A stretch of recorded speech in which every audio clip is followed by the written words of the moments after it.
Welcome to NarrativeNook audio tales where enchanted stories come to life. If you enjoy our stories, please subscribe, like and share to support our channel. Enjoy listening. Roxanne's speculation stunned Madeline. It's not an antidote? Then what do we do now? We've put in so much effort, yet the antidote's still unknown. Roxanne's already so weak. There's no way she can hold on until we discover the antidote. Madeline was at a loss for what to do. All she wished was to slip through the screen and stay by Roxanne's side. Lucian was equally shocked, and his hatred for Jack rose to new heights. That jerk. He really has a death wish. Let me think. Roxanne clenched her other hand so tightly that her nails sunk into her flesh, hoping to suppress the pain in her body. I've got to calm down. We know the components of the poison already. I'm sure I can think of a formula to suppress the poison. Just as she was racking her brains for a formula, her head began to hurt, and it grew increasingly painful. There's no time for that. The poison's properties will soon overcome the antidote. Peregrine's voice rang out on the other end of the call. Anxiousness flooded Peregrine's heart as he cast Roxanne a solemn gaze. Although they had only met once, he could not deny he was impressed with Roxanne's perseverance and medical skills. It would be a huge loss to the medical industry if they lost someone as talented as her. That was why Peregrine was eager to find a way to cure her. Roxanne subconsciously gripped Lucian's wrist so tightly that her nails dug into his flesh. Lucian was in pain, but he still fixed his gaze on her, looking worried and conflicted. The same thought that crossed Roxanne's mind crossed his too. However, he could not bring himself to let Roxanne suffer so much. I'm going to see Jack. Lucian stood up with a grimace. Upon hearing that, Roxanne turned her head in pain and said through gritted teeth, no. You mustn't see him. Even if he gives me the antidote this time, it'll only make it more difficult for me to figure it out. If we keep seeing him, he'll start to have full control over us. Roxanne. Lucian felt as if he was experiencing her pain. His heart ached so much that he found it hard to breathe. Forcing a smile, Roxanne turned to Madeline and said, I think I've figured it out. Tell old Mr. Lomax to wait in the research institute. Archie will go over in a while to help him. Then she looked at Lucian. Lucian, get me a pen and a piece of paper. Lucian knitted his brows. Let me write it. I doubt you can even hold a pen in your current state. Roxanne shook her head. People who don't have experience with traditional medicine can easily misspell the name. Besides, traditional medicines have many homophones. Even doctors can mishear it. Let me write it. Time was of the essence, so Lucian dared not argue. He had no choice but to quickly fetch the materials and place them in front of her. Roxanne fell into a deep silence for some time before writing on the piece of paper. She was so weak she had to muster all her strength to hold the pen. No matter how focused she was, the writing still came out crooked. Lucian and the four people on the other end of the call could not help but feel worried when they saw that. Roxanne was drenched in a cold sweat from the pain. When she was finally done writing the formula, she looked up at the screen and said, Old Mr. Lomax, this is the formula I can think of for now. It might be incomplete. Please help me to check it later. Peregrine nodded. Don't worry. I'll do my best. Roxanne flashed him a grateful smile before turning to Lucian. Get someone to send Archie over. Be quick. Okay. Just as he was about to give Caden a call, Jonathan offered, there's no time for that. I'll go. Thank you, Roxanne uttered weakly. Jonathan then rushed out of the laboratory.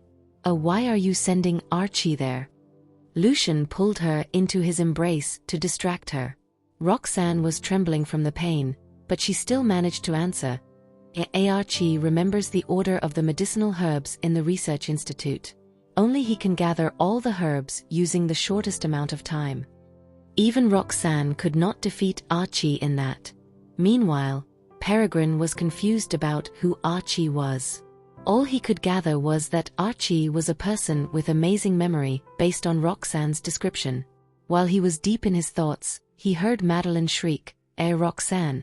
From the screen, Roxanne could be seen curled up and trembling in pain. She could barely focus on what they were saying. A conflicted look fleeted across Lucian's eyes when he saw how much pain Roxanne was in. No matter how torturous it was for her, she still snuggled against his chest instinctively. Realizing that, Lucian came to a decision. He held her tightly with one hand and used the other to hit the back of her neck with the right amount of force. Immediately, Roxanne stiffened and fell silent. Lucian hugged her for a few seconds before carefully placing her on the bed and tucking her in. "I'll go over and meet up with you guys," he said to Madeline and the others. Madeline nodded in acknowledgement. Her heart ached as she watched Roxanne's furrowed brows relax. Regardless, that was a better option, as Roxanne would not feel the pain when she was unconscious. It was better for her to be unconscious instead of enduring the pain in a conscious state. As Lucian marched out of the ward, he told Zane to call in the experts. "I'm going out for a while. Please take care of Roxanne. Make sure to contact me right away if anything happens." Lucian's attitude had softened a little compared to the last time.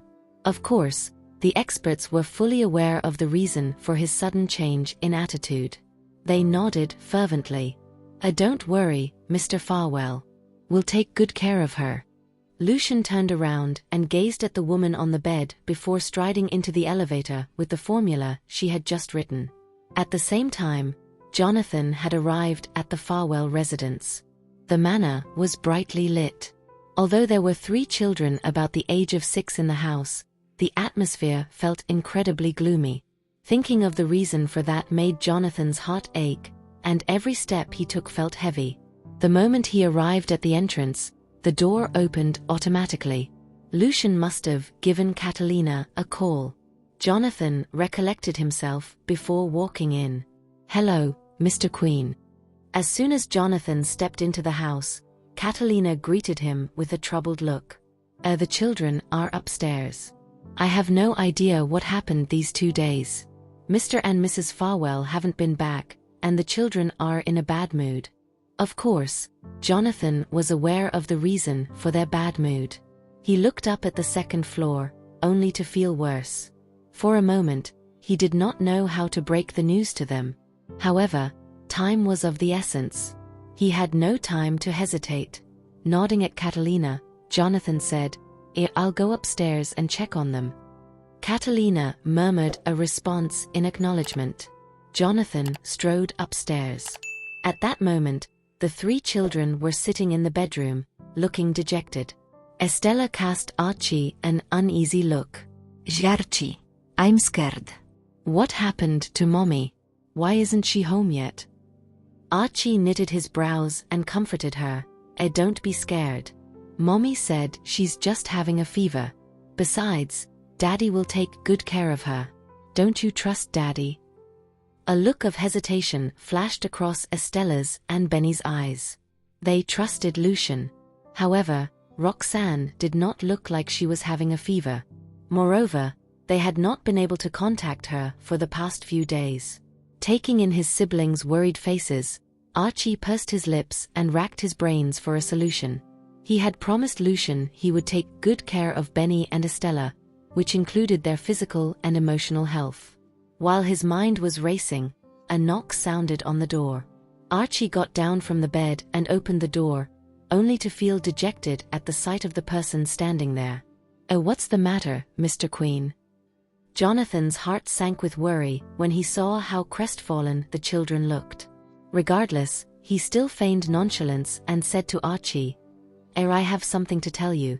Come, take a walk with me." Vaguely sensing it had something to do with Roxanne, Archie nodded without hesitation and walked out. "I want to go too." Both Benny and Estella hopped off the bed and ran up to the door. "You two stay at home. I just need Archie to help me with something," Jonathan said, looking troubled. I'll be back soon. Stay at home, okay? What if Mommy comes back later?" Archie chimed in. Unfortunately, the other two were unconvinced. Benny and Estella stared at them indignantly. No. We want to go with you. What if you leave and never come back like Daddy and Mommy? Jonathan's heart skipped a beat. He parted his lips, but he could say nothing to refute. Archie frowned and turned to Jonathan to seek his opinion on the matter. Meeting the three children's pitiful gazes, Jonathan said in resignation, "You're all right, I'll take all of you out. Hopefully Lucian's at the Research Institute by the time we arrive. I really can bear to tell them the truth, let alone lie to them." When the four of them went down the stairs, Catalina approached with a huge thermal container. "I've prepared some food, Mr. Queen. It's late. Bring this over and have it with Mr. and Mrs. Farwell." Jonathan's eyes grew teary. He nodded silently and accepted the container. With the children in tow, Jonathan set off from the manor. The three little ones were very obedient along the way and remained silent. Jonathan hesitated for a while before finally deciding to call Lucian, who answered the phone after just a few rings. What is it, Jonathan?" "Lucian, I went to pick up Archie, but Benny and Essie insisted on tagging along too, so I brought them all with me," he said nervously. After all, he had made the call to bring Benny and Estella along without knowing whether it would end up causing more trouble. He thought Lucian would have a few stern words for him, but to his surprise, the latter was quiet for a few seconds before calmly giving his consent. "Okay, got it. Put the call on speaker so I can talk to them." Jonathan breathed a sigh of relief, then immediately turned on the speakerphone and said to the children, "Your daddy wants to chat with you." The trio's eyes lit up when they heard that. They leaned forward eagerly as though they could see Lucian through the screen and said, Daddy, how's Mommy?" Their question sent a sharp pang shooting through Jonathan's heart. He clenched his jaw and stared straight ahead, studiously trying not to catch a glimpse of the kids' innocent faces. On the other end of the line, Lucian also fell silent for several seconds before answering evasively. "Her condition has gotten a little bit more serious, but she has written out the prescription. We just need Archie's help to gather the medicinal herbs. You don't have to be too worried." Lucian's response made Benny and Estella feel slightly more at ease. "We are confident in Mommy's medical skills. Since she has prepared the prescription, everything will be okay." Will we be able to see Mommy when we're there?" as they asked expectantly. Lucian's eyes darkened. "She's waiting at the hospital. You need to come straight to the Research Institute." The children were a little disappointed to hear that, but they knew it was not the time to whine. They had no choice but to agree obediently. "Remember to be good when you arrive so that you don't cause trouble for Archie," Lucian reminded them in a deep voice. In their piping voices, Benny and Estella replied, "We will." Lucian did not say anything more to them after that. He merely said to Jonathan, "That's all, then. I'll wait for you guys at the Research Institute." Jonathan murmured an acknowledgement and ended the call. Lucian put away his phone and strode into the Research Institute where Peregrine, Madeline, and Linda were waiting for him. "You're here, Mr. Farwell." Upon seeing him walk in, Madeline asked anxiously, "How's Roxanne now? Is someone watching over her?" Lucian nodded. "I've instructed the specialists to watch over her." Then, he turned to Peregrine and handed him the prescription Roxanne had written. "Old Mr. Lomax, here's the prescription Roxanne came up with just now. Please have a look at it." The older man took it and studied it for a few minutes with a heightening look of interest in his gaze. Roxanne drafted this prescription in such a short span of time and while afflicted by a deadly poison. "I was almost at my wit's end, but this young lady is surprisingly amazing. Although there appear to be a few flaws here and there, this prescription covers the main components. All I need to do is add a few other medicinal herbs to strengthen the body and reduce any risks." After reading until the end, he exclaimed, "I knew I didn't make an error in judgment." The others looked at him in confusion. Turning to Lucian, Peregrine said in a tone of awe and admiration, "You've found yourself a treasure, my boy. That girl is a genius indeed. Lucian smiled grimly at the mention of Roxanne. Shall just need your help to check that there are no mistakes with the medicinal herbs. Peregrine nodded and asked Linda for a pen. Then, he scribbled a few more medicinal herbs at the bottom. As he wrote, he clicked his tongue in admiration. She's truly talented. What a genius. I can't believe she figured out that the antidote from Jack was only a medicine to delay the effects of the poison and even managed to work out an antidote based on that. Impressive. His words of praise for Roxanne did nothing to lift Madeline's spirits. Even if she's a genius, she still didn't manage to escape from experiencing such pain. Soon, Peregrine had finished tweaking the prescription. Linda was so anxious that she stood up and suggested, since Archie isn't here yet, why don't I help prep some of the herbs first? These medicinal herbs listed here aren't very common, so you must be careful. Make sure not to take the wrong ones, Peregrine cautioned while handing her the prescription. She hummed in acknowledgement. When she lowered her head and glanced at the prescription, however, she was somewhat dumbfounded. I assumed old Mr. Lomax meant that only a few aren't that common. This prescription contains over 20 medicinal herbs, but I never thought they'd all be rarely used herbs.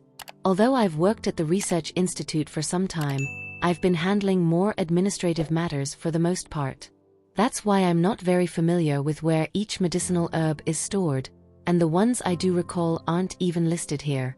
Afraid that she would only create more of a mess for Roxanne, Linda had no choice but to abandon her good intentions and gloomily return the prescription to Peregrine. I'm sorry, old Mr. Lomax. Let's wait for Archie to get here first. Peregrine drew his brows together in confusion. Our research institute has hundreds of medicinal herbs. We had them sorted and categorized previously, but finding these 20-old rare medicinal herbs is still a little difficult for me. Only Archie can remember where they are, Linda explained. The mention of Archie's name again piqued Peregrine's curiosity further. Who's this Archie? Linda's eyes flitted to Lucian. He's my and Roxanne's son, Lucian answered. Peregrine nodded in understanding. No wonder. Children of parents with brilliant minds usually turn out to be gifted as well. Madeline's expression changed slightly, and she glanced at Lucian suspiciously. From his tone, it sounds as though he already knows Archie and Benny are his children. On second thought, that isn't very likely. Roxanne shouldn't have had the chance to tell him. He probably only said that because he has genuinely accepted them as his own. As that thought crossed her mind, she felt a wave of bittersweet sadness wash over her. It's the day we've finally been waiting for. Oh, I do hope nothing happens to Roxanne. The group continued waiting anxiously for Archie to arrive.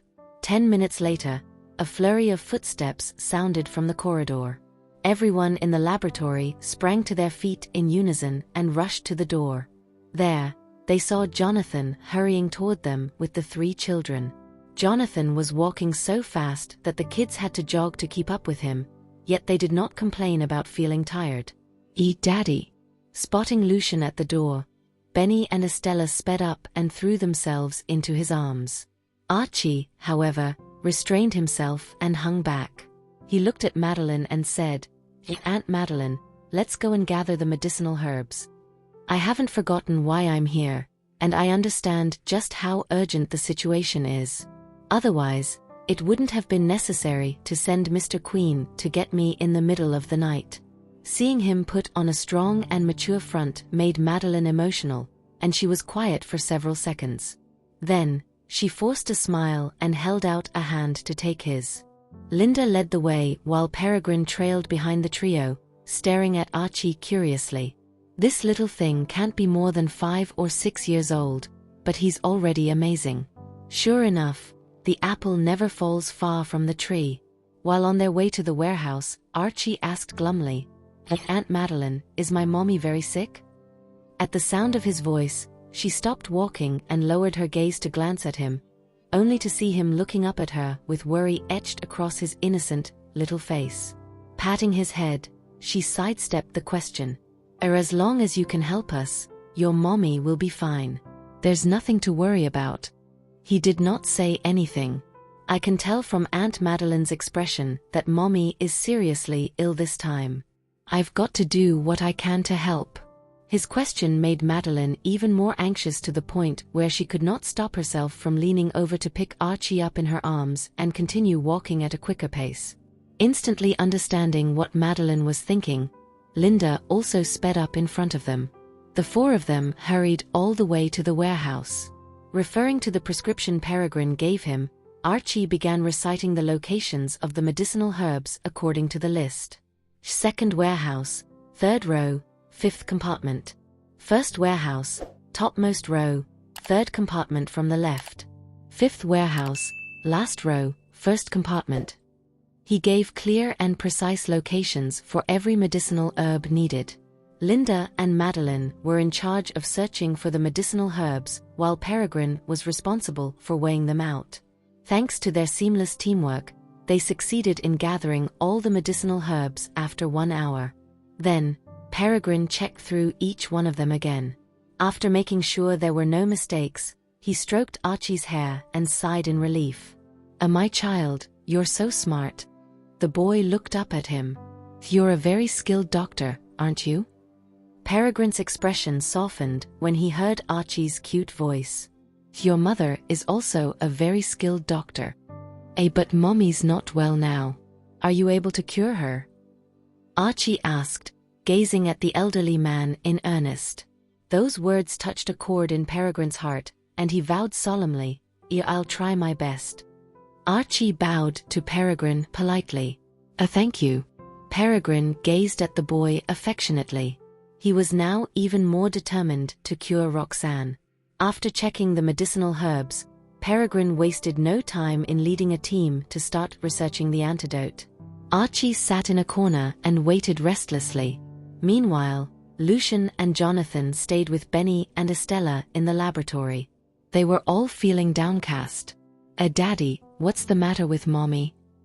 Estella grew impatient and turned to Lucian with a pitiful expression, hoping to get an answer. Lucian lowered his gaze, and his eyes darkened. Nonetheless, he maintained a calm and collected demeanor. She's fine. Don't you trust that her prescription will work?" Knitting her brows, Estella thought about it carefully. She nodded at first, then shook her head. I trust mommy's capabilities, but I still have a bad feeling here," she replied, pointing at her heart while looking upset. Lucian widened his eyes when he saw that. Jonathan, on the other hand, could not help averting his gaze. "So, that's the bond between a mother and her children. Despite everything we've done, it's still difficult to hide from these kids that Roxanne is in critical condition. However, who would have the heart to tell them the cruel truth?" She's going to be fine," Lucian said. Even he was at a loss for how to break the truth to the children. If Roxanne were conscious, she wouldn't want the kids to worry about her. Although he did not really answer the question, his answer confirmed what Estella said. The little ones vaguely guessed that something serious had happened to their mother. Estella bowed her head, too disconsolate to talk. Benny was also upset, but because Roxanne had been the one who brought him up all this while, he was used to being strong. I'm sorry. If I'd put in the effort to pick up some medical knowledge from mommy, I wouldn't be so powerless to help now, he uttered softly, blaming himself. At least Archie can help with finding the medicinal herbs. However, all I can do is sit here and wait. When Lucian heard Benny reproach himself, he frowned and patted his head comfortingly. Waiting here quietly like this is already the biggest help you can give mommy and daddy. Benny's eyes reddened. Bowing his head in embarrassment, he said softly, I wonder how mommy's doing. In any case, Archie is very capable. I'm sure he'll be able to help mommy. Lucian's heart ached as he crouched down and hugged Benny. Roxanne is in critical condition, and the children are worried sick. Now, Benny is blaming himself. I really don't know how else to comfort them.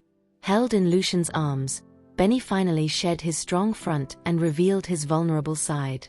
He rested his head against Lucian's shoulder and secretly wiped his tears. I want Daddy to hug me too. Estella rushed over to Lucian pitifully with reddened eyes and nose. She made for a heart-rending sight indeed. Stretching out his other arm, he wrapped the little girl in a tight embrace. Don't be scared. I'm here. I won't let anything happen to Mommy. You have my word. Leaning against him, the two children nodded while sobbing. The pair had been in tense spirits the past few days. Now, they could finally release their emotions and bawl their eyes out. The crying eventually exhausted them, and they fell asleep in Lucian's arms.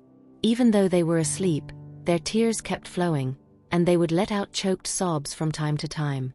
Lucian lifted a hand and carefully wiped away their tears. Roxanne will surely be fine, Jonathan murmured. Even he, a grown man, could not help tearing up, and his voice sounded a little hoarse. Lucian gave a slight nod, then raised his head abruptly to look at his friend. Thank you for your help with this whole situation. Jonathan frowned and did not look too pleased. How many times have I told you? We're practically family. There's no need to thank me. Moreover, Roxanne is my family's benefactor, so I'm only doing what I should be by helping her. If you hadn't helped to find old Mr. Lomax, I'm afraid there wouldn't have been anyone else who could help Roxanne develop the antidote. And even if someone else were to do it, I wouldn't be comfortable with it. Lucian continued in a low voice as though he had not heard a word Jonathan said. Jonathan has been following old Mr. Lomax around tirelessly ever since the latter got here. Those words triggered a frown from Jonathan. If Roxanne hadn't saved my grandfather back then, he would have passed away already. Anyway, now isn't the time to be talking about all that. Calm down, Lucian. Roxanne is going to be okay. Having grown up with Lucian, I understand him all too well. He wouldn't be so easily affected if it wasn't because he's in extreme emotional turmoil. Lucian went silent for a few seconds and glanced at Benny and Estella before massaging his temple. I'm indeed panicking. I wonder how Roxanne is doing now. Luckily, you're here. With Benny and Estella in his arms, Lucian stood up and thanked Jonathan once again. However, his tone was not as courteous as before. I'm losing my composure, but thanks to your reminder, I've managed to calm myself down again. Jonathan heaved a sigh of relief. I've never seen you so anxious before. Don't worry. Roxanne is surely going to be fine. Having grown up with Lucian, Jonathan knew Lucian had only ever been cold and composed. If I didn't know him well enough to notice the slightest hints of emotion in his gaze, I would have thought he was an emotionless robot. I've never seen him show so much emotion. Jonathan glanced at the kids in Lucian's arms and thought about Roxanne, who was lying on the hospital bed. Oh, maybe love can really soften one's heart. Look after them for a while. I need to make a phone call. Lucian passed the kids to Jonathan. Jonathan looked at those adorable kids and carefully carried them in his arms. How should I hold them? If I hold them too tightly, I might wake them up. If I don't hold them tight enough, however, I might drop them. Feeling helpless, Jonathan ended up squatting down slowly. After that, he shot Lucian a wary look and asked, who are you calling? You're calling Jack, are you? Roxanne won't like it if she finds out about it. Jonathan had heard their conversation through the phone just now, so he knew the consequences would be severe if Lucian were to look for Jack. Lucian shook his head in a placid manner. I'm just going to call the hospital to ask about Roxanne. Jonathan stared at Lucian dubiously for a few seconds before feeling more at ease. Go on, then. I'll look after the kids. Lucian nodded and left. The moment he arrived outside, he took out his phone and called the hospital director. At that moment, Zane was sitting in the ward and keeping a close eye on Roxanne. He was startled, and he almost dropped his phone when he received Lucian's call. Upon regaining his composure a few seconds later, he picked up the call. Yes, Mr. Farwell? Although he knew Roxanne was unconscious, he still spoke softly as though he was afraid of waking her up. How's Roxanne?" Lucian asked in a deep voice. Zane grew nervous when he looked at Roxanne's furrowed brows and the readings on the instruments next to her. "Mrs. Farwell seems stable at the moment," he answered. "Although the readings are going up, I can tell that she is hanging on. After all, the readings are going up at a slow pace. She should be able to hang on for a while longer." Lucian fell silent for several seconds. Zane stared at the screens unblinkingly, fearing that things would worsen in the next few minutes. Right then, Lucian piped up, "She all right. Continue monitoring her." With that, he hung up the phone. Upon ending the call, Lucian went back to the laboratory. He managed to calm himself down after knowing that Roxanne was okay for the time being. As soon as he entered the laboratory, he saw Estella grabbing Jonathan's sleeves pitifully and asking in her piping voice, "Yeah, Mr. Queen, is Mommy okay already? When will she recover?" Looking flustered, Jonathan held a child in each arm and tried his best to console them. For some reason, Benny and Estella seemed to be able to sense something because, when Lucian was holding them, they were sleeping soundly. The second Lucian left, they woke up groggily, and a few seconds later, they started throwing questions at Jonathan. Jonathan was at his wits' end. "Your mommy is going to be fine. You guys have only been asleep for a few minutes. Don't worry." As soon as he finished speaking, he saw Estella tearing up. Jonathan panicked. He had no idea how to comfort them. Just as he was starting to feel overwhelmed, he saw Lucian walking in. "You're finally back, Lucian," said Jonathan after breathing a sigh of relief. "If he doesn't come back, I think I'll really drop to my knees and beg the kids to calm themselves down." Lucian nodded gratefully in response. Thank you." This time, Jonathan was eager to get the kids off of his hands. The kids looked like angels. But who would have thought that they could be so hard to handle? Although I understand how they feel, I really don't know how to deal with them. They had me beaten within minutes. Daddy." Upon hearing Lucian's voice, Benny and Estella instantly wiggled out of Jonathan's arms and ran toward Lucian. Lucian bent down to carry them in his arms. Seeing how red their eyes were, he comforted them gently. "I've already called to ask about Mommy. She's fine. Don't cry anymore, okay? Mommy's going to be sad if she finds out how much you guys have been crying." Okay. We'll stop crying." The kids choked out and nodded before wiping their tears dry. Jonathan heard what Lucian said and shot Lucian a concerned look.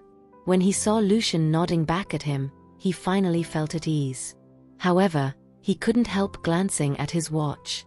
It's already 9-something, and we still haven't heard from old Mr. Lomax. I'm dying to ask if they can develop the antidote by tonight, but I don't want to interrupt their research. Jonathan forced himself to settle down when he saw the state Lucian and the kids were in. They are way more anxious than I am. As the only outsider here, I really should stay collected. Time ticked by, and instead of hearing from Peregrine, Lucian received a phone call from the hospital. Lucian's expression turned grim instantly when he saw the caller ID on his phone. "Mr. Farwell, Mrs. Farwell is..." Zane's anxious voice sounded from the other end as soon as Lucian answered the phone. At that moment, Roxanne's face had gone pale, and she was sweating bullets. At the same time, the readings on the instruments were soaring uncontrollably. Before Zane could even finish his sentence, Lucian could already guess what he was going to say. "Roxanne's condition is worsening." Lucian looked at the kids in his arms and suppressed his emotions. In a deep voice, he answered, "Okay." Lucian hung up the phone straight away. In the hospital, Zane was panicking and at a loss. In the laboratory, Benny and Estella seemed to have sensed something was amiss. They quickly gripped Lucian's shirt and asked, "Daddy, what happened to Mommy?" His eyes darkening, Lucian replied, Nothing. That call was regarding work. Stay here with Mr. Queen.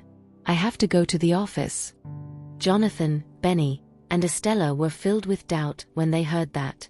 Jonathan, especially, could tell that something was wrong by the look on Lucian's face, and his heart sank.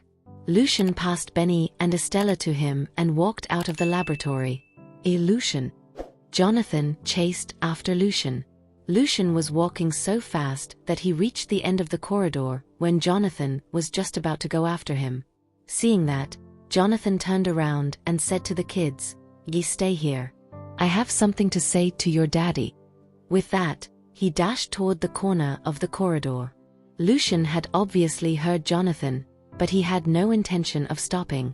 In desperation, Jonathan had no choice but to grab Lucian's arm. Lucian, calm down. It's not the time to look for Jack yet." Lucian turned around to gaze at Jonathan with a grim expression and said calmly, "I'm going to the hospital to check things out. Help me keep an eye on the situation here. Call me if something comes up." Jonathan loosened his grip when he heard that. If he's only going to the hospital, that means, unless there are no other options, you mustn't look for Jack. No one knows what he's plotting against you guys. Jonathan reminded worriedly, I know." Only then did Jonathan let go of Lucian's arm, watch Lucian leave the research institute, and go back to calm the kids down. Upon leaving the research institute, Lucian sped toward the hospital. Along the way, Zane's hesitant words filled his mind, and he felt restless. After some time, Lucian finally arrived at entrance of the hospital.